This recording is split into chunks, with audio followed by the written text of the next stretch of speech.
Why do we buy brand new drivers when last year's one was kind of about the same?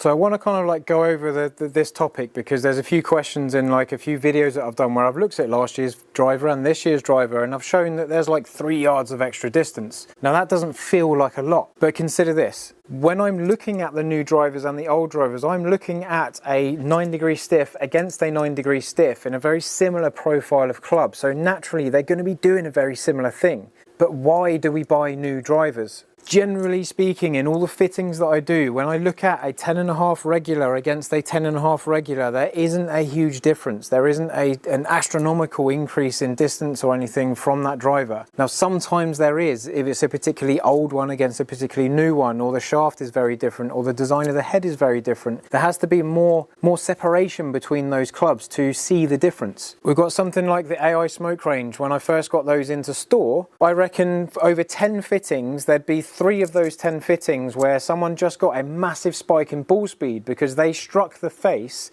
exactly where that AI technology was designed for that club to be struck.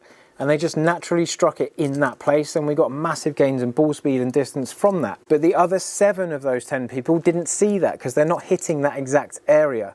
So there's elements like that and times like that where we see a big difference, but you've got to go and hit them, you've got to go and test them, you've got to go and try them to self compared to the driver that's in your bag to see if you get that increase. And if someone gets fitted for a driver and they get it absolutely spot on, you get the loft right, you get the shaft right, and you get everything out of the speed that you produce. So you put a certain amount of energy through the golf ball and it launches absolutely perfectly. Next year, the new driver might not be able to beat that because you're getting maximum efficiency from that club. But what I do recommend is trying the new stuff compared to what you've got to see if there is a difference.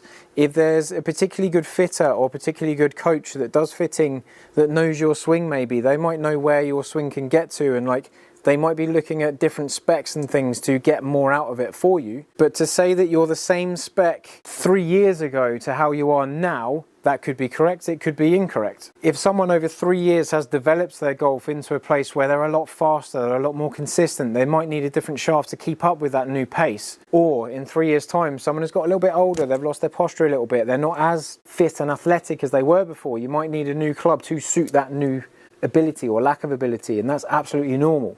But overall, when we're looking at brand new drivers, I think you really need to hit them and see what they do compared to what's in your bag. If you're using a 10.5 degree stiff and actually that launches the ball a little bit too high, you get a little bit too high a spin. It could be the shaft that brings that spin down, you get more out of it. It could be a different loft that goes in the bag and then you get more out of it. It could be the settings on the head that change and then you get a bit more out of it. But if you're already getting everything out of your driver, there's only a certain amount of ball speed that is allowed to come off of the club faces. So there is a limit to how much that club can produce. When I tested the AI Smoke Triple Diamond, last year's driver, against this one's Elite, so the Elite Triple Diamond, we saw that there was a couple of extra yards, but there was a different height. The height went a little bit higher. If someone hits the ball too low, the new one will get more out of it because they get a bit more height from it. If someone hits the ball too high, they'll probably hit last year's one better because it brings it into the window of efficiency. But essentially, we just need to try these things out. And with second-hand golf clubs, it's harder to know whether it's going to be better than what you've already got, unless there's a trend that you see in a lot of videos and reviews and stuff on YouTube. When you go and look at a new driver and you get fitted, you can prove whether it's better. You can prove whether there's gains on what you already have. Or if you go and try out your driver against the new ones and you don't get anything more out of the new stuff, then you know your driver is giving you everything it can. Put that to bed, go and use that and put your attention elsewhere. But I hope that clarifies a few things in terms of old drivers against new drivers. There is benefits in buying new ones, but sometimes the old ones perform just the same. It's just harder to know whether they're going to benefit your game right now.